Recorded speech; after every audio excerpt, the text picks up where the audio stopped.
The Raptors collapse on ESPN versus the Magic. A great game turns into a bad one. Let's go to the film room. The only thing that's originally filmed is that and I've studied older films and tried to figure out how I got that impression. I was getting meetings right in the cutting room. The unique thing about film is an art form exactly. is the editing. So the Raptors were up 13 points with 11 minutes left in the fourth quarter. They proceeded to get outscored 44-21 in the fourth quarter. It was a collapse on both offense and defense. And I think it was a combination of a lack of physicality, some very good three-point shooting from Orlando, and generally not meeting the moment. The Raptors lost their composure in this game. So as you see here defensively, now there's a pick and roll between Jalen Suggs and Wendell Carter Jr. IQ and Mamu are set to guard this, but watch the weak side here, RJ Barrett and Jacoby Walter. RJ completely falls asleep on the weak side. He decides to tag Wendell Carter Jr. instead of Jacoby Walter, who's actually the guy that should be tagging in this situation. That creates a wide open shot for Desmond Bane, and Bane absolutely fried the Raptors in the fourth quarter tonight. He knocks down that three. Now, Emmanuel quickly also struggled in this game, 13 points on 13 shots. I really thought he struggled against the physicality of the Magic guards here. Gets a turnover. The Magic were running these guard screen and roll actions for Paolo Banchero to get downhill. And why? Because they're targeting Emmanuel quickly here on the defensive end. They want to get Paolo on the smaller IQ. It forces them to try and switch. Regardless, the Raptors pre-switch this situation. Now they run a pick and roll between Suggs and Paolo, with Paolo as the screener, and again, quickly dies on the screen. He's already late on the play, and Suggs can just get downhill. Now that means that Mamu has to step up here and guard the drive, and that creates a wide open opportunity for Wendell Carter Jr. here in the dunker spot. So just a defensive collapse at the point of attack, leading to a dunk for the Magic. So the Raptors got a really great game from Brandon Ingram, who scored 35 points on 23 shots. He was one of their main sources, honestly, their main source of offense in this one. And they tried to get him going in the fourth quarter, but it became a little bit too predictable. So, stagger pin down here for Brandon Ingram as he pops out. And a great job. They flow into a pick and roll. Mamu, who typically does, slips this screen. Now that creates a passing window for BI to get to Mamu.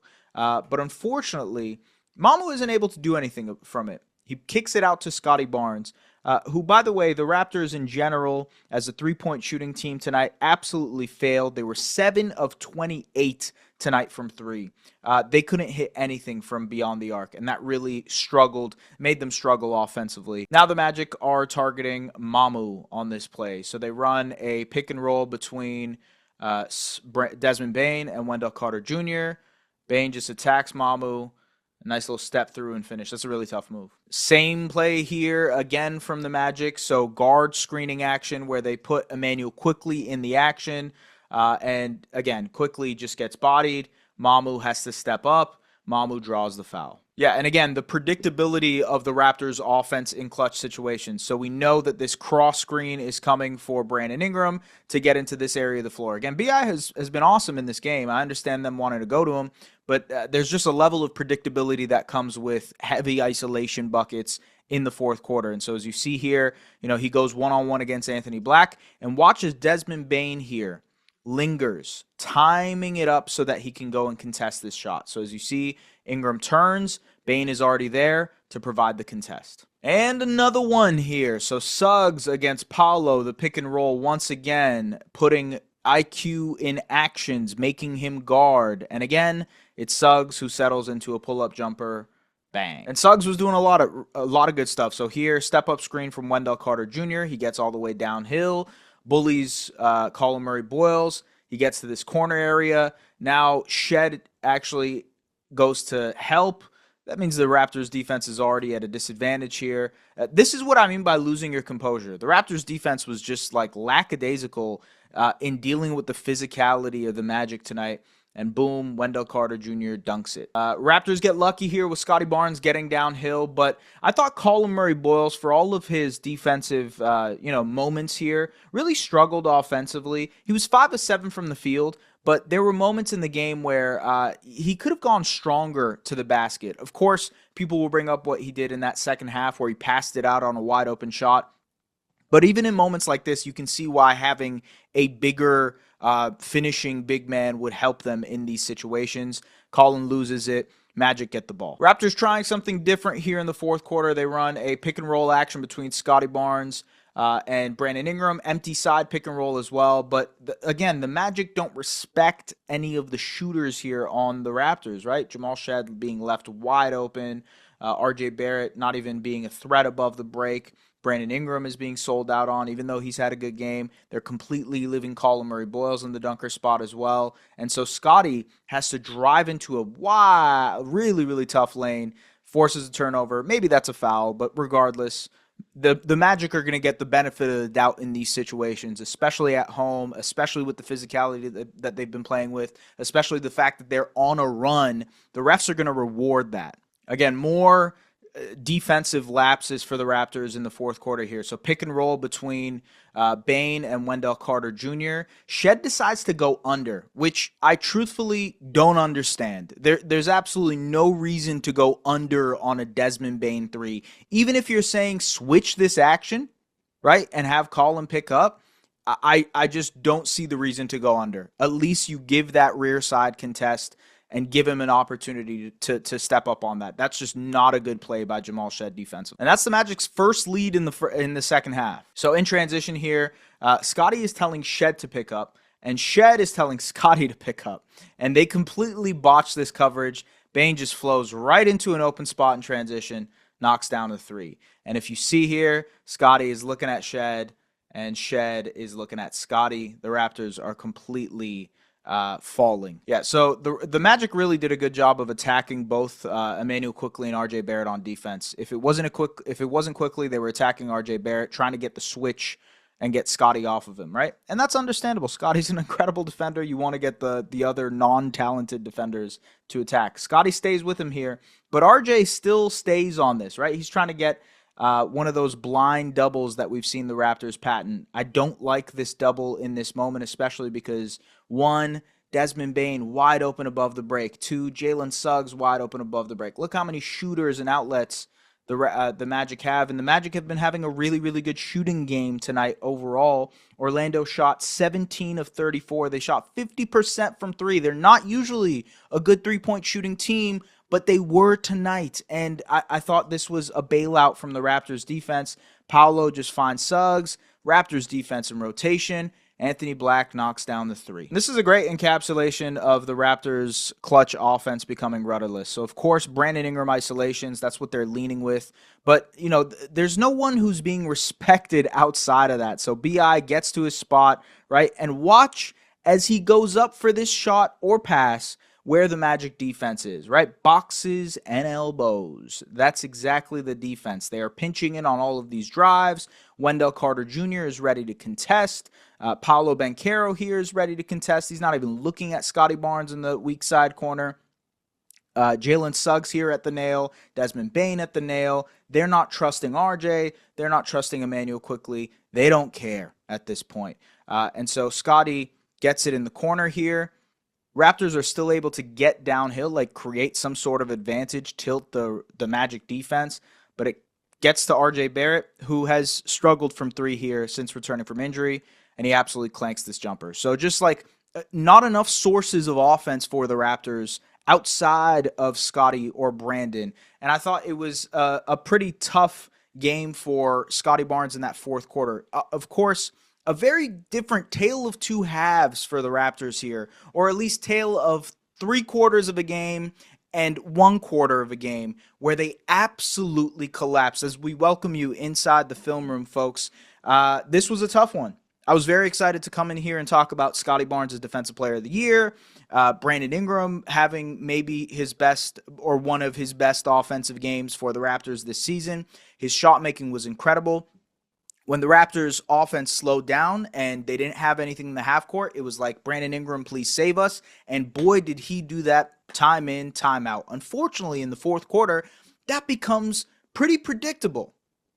And so you have to look for other options. The Raptors' transition offense completely evaded them in that fourth quarter when the game became tight, when the Magic revved up their defense. The fast break opportunities just were not available to them. Just to point this out to you, the Raptors had 18 fast break points in the first half against the Magic. They finished the game with 25. They had 7 in the second half. So just to show you the dial-up of defensive intensity for the Magic, really allowed them to get back into this game. On the other side of the ball, the Raptors completely looked outmatched physically. Whether it meant, Brandon Ingram taking his time getting into that mid-range area, or Scotty Barnes not being able to assert himself as a driver or as an offensive threat in any moment. And then, of course, Emmanuel Quickley and RJ Barrett not doing enough for this team offensively, especially in the clutch moments of the game. Now, it's tough because I thought this was a playoff type of game for the Raptors. If you looked at this, the intensity of that fourth quarter, the crowd revving up and getting loud, it felt like a playoff game. Of course, it was nationally televised. It was on ESPN, all those type of things as well. But you could tell that, like, both teams were treating this as if it was a playoff game. And who knows, maybe you end up playing the Magic in the playoffs or the play-in or whatever. But I thought the intensity of this game was a playoff atmosphere. And this was a wonderful opportunity for the Raptors to see, what do we have in these moments? What can we rely on in these moments? Can we answer the call? Do we pass this test? And folks, they failed that test. They lost their composure. A team that is top 5 defensively.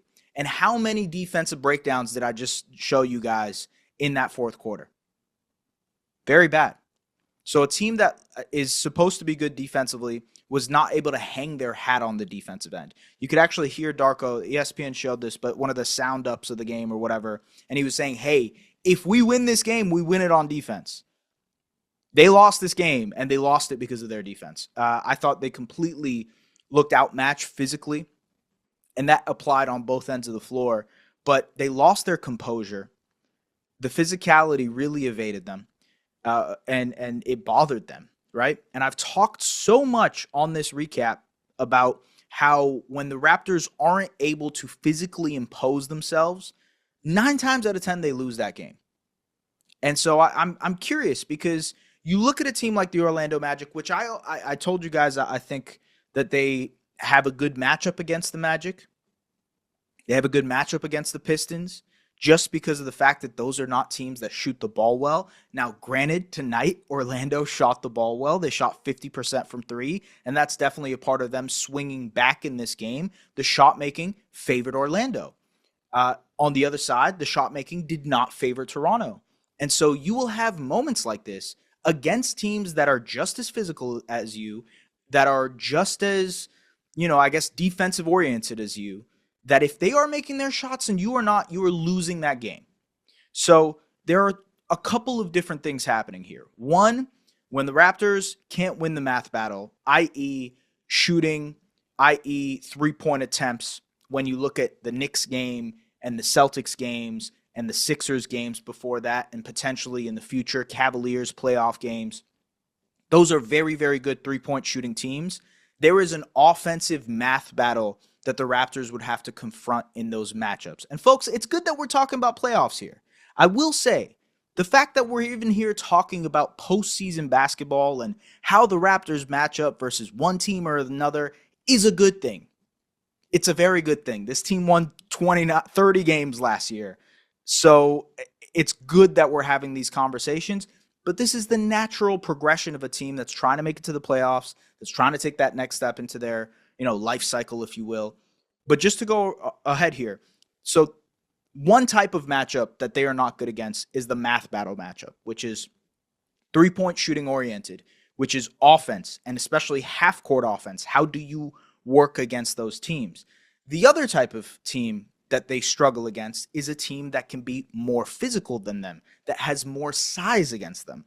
You think about earlier on in the season, the Dallas Mavericks, one of their first games of the year, and granted the Raptors defense was very different then, but the Raptors completely got outmatched physically. Anthony Davis dominated them. Cooper Flagg dominated them. They just, even with, I believe Jakob Poeltl played that game, but even with Jakob Poeltl, they absolutely got dominated, right?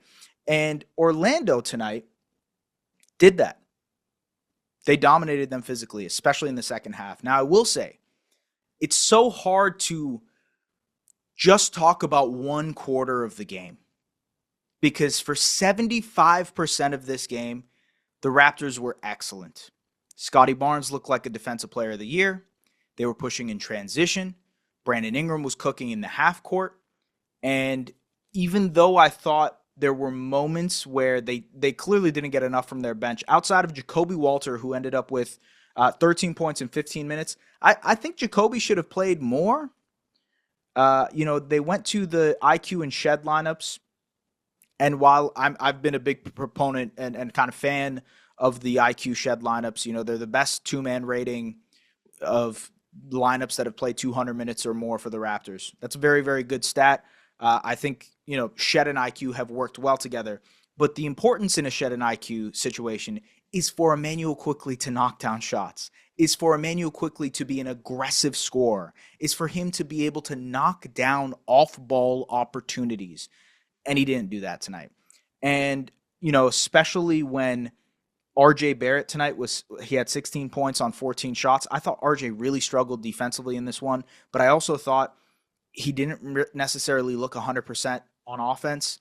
And it sucks to see RJ not look 100% because he's dealt with a knee injury this season. He's dealt with an ankle injury. And prior to that, he was playing some of the best basketball of his career. So it's tough to see RJ like this.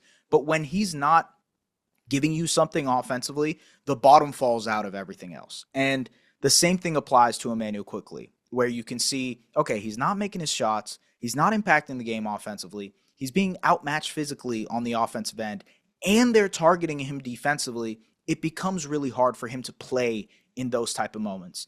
And that's good data to have as you head into playoff basketball, as you head into a summer where you can analyze and see where your team is at. That's where I come down to the conclusion of I don't think this Raptors team is going to make a major trade. Because the only reason you make a major trade is if, one, you really want to get off the contracts, and that isn't necessarily an upgrade. If you're doing a trade to get off of Jakob Poeltl's contract or to get off of Immanuel Quickley's contract or because you don't want to extend RJ Barrett, trade RJ Barrett, although I don't think they should do that. But if you're doing it just to get off of contracts, that's different than upgrading. That's different than saying, hey, we believe in this team this season. Let's go for it. I don't think that's the version of events that will happen for this Raptors team. Say for like Giannis becoming available and saying, I want to go to Toronto and Toronto only, and I want to play with Scotty Barnes. I don't think the Raptors are going to go out and make this big splash. Now, they've been linked to Domantas Sabonis. And, I don't know if you guys have seen it on Twitter. I've shared my thoughts about what I think Sabonis would provide. Of course, having another center would help because the Raptors are getting 0 from their starting center in Jakob Poeltl right now.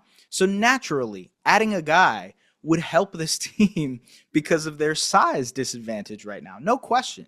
And shout out to Colin Murray-Boyles. It is hard to be a center as a rookie. Very, very hard. And he has done an incredible job of being impactful on the defensive end, which is rare to do as a rookie.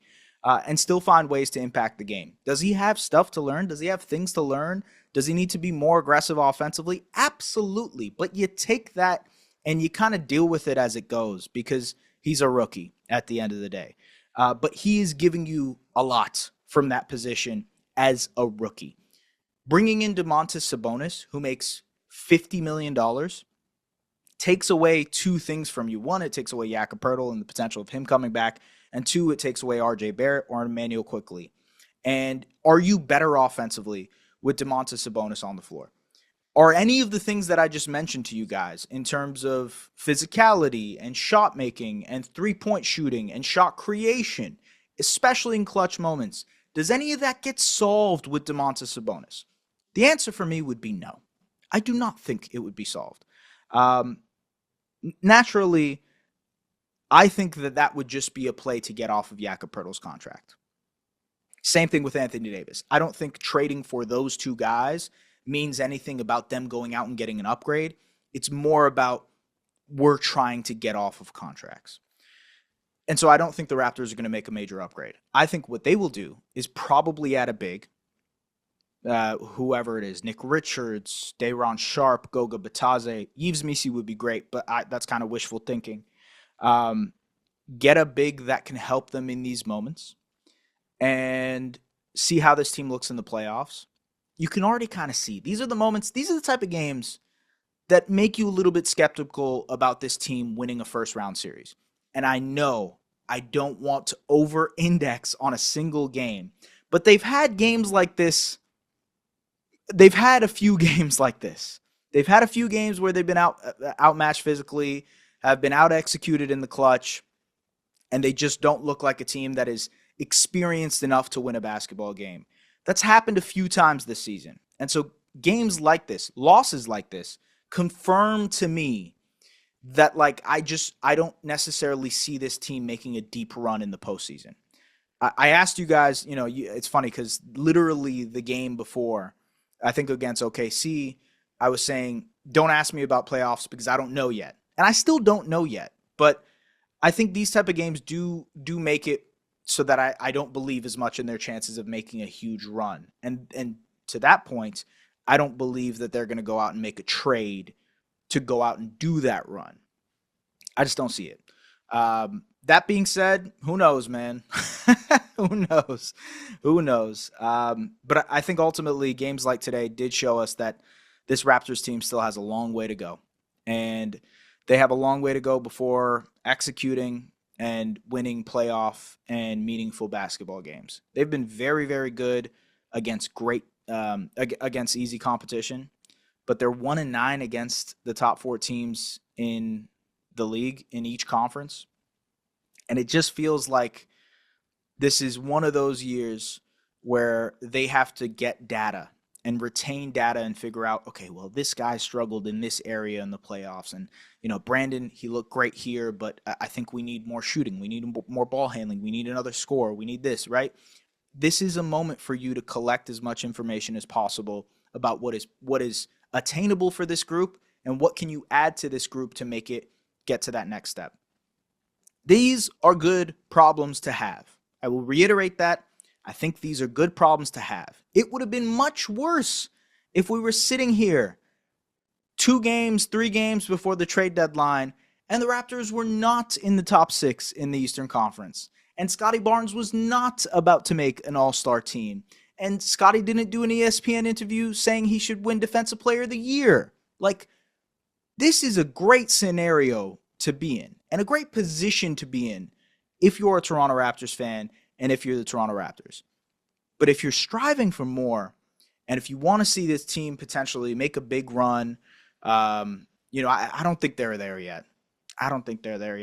And I think that's okay to say. Naturally, as I've watched and I've covered the NBA, I see teams go through life cycles, right? There's the plucky, upstart, young team that comes out, makes a play-in game, potentially loses in the play-in, maybe makes it out of the play-in and loses valiantly in the first round. There's the plucky upstart who has this great all-around season and probably loses in the first round, but then adds in the summer. I think about the Cleveland Cavaliers, right? The first year they traded for Donovan Mitchell, they met the Knicks in the playoffs and got absolutely smoked. They got smoked. Mobley was outmatched. Jared Allen was outmatched. Garland was outmatched. They just didn't know how to play. And the Knicks took it to them. Absolutely took advantage of them. And that was the year I think the Knicks went on in the next round and lost to the Heat, I think, if I'm right. But yeah, anyways. The Cavs just boy, did they look bad. They looked really bad. So this is also a team that, like, the year after that went to the next round, lost to Boston. Year after that went to the second round, got hurt, lost to Indiana. Like, they're still going through their phases, but you can see, like, you have to lose those series to be able to get to the next one. I can go up and down this roster. Like the Pistons last year. The Pistons last year were an excellent, really, really fun team. The win difference from the year prior to this year was massive. And they lost in the first round to the Knicks because it was their first experience playing playoff basketball. That's how it goes in the NBA. And so I think that's where the Raptors are at right now, where they need to learn a playoff lesson. But yeah, we're still ways away from there. These are the type of games, though, folks. As always, make sure to like, comment, subscribe, do the things that you guys usually do. We appreciate you tapping in for Raptors Republic. Only 2 more games until the trade deadline. Things are getting spicy. Getting real spicy. We'll see what happens. Appreciate you guys. Peace.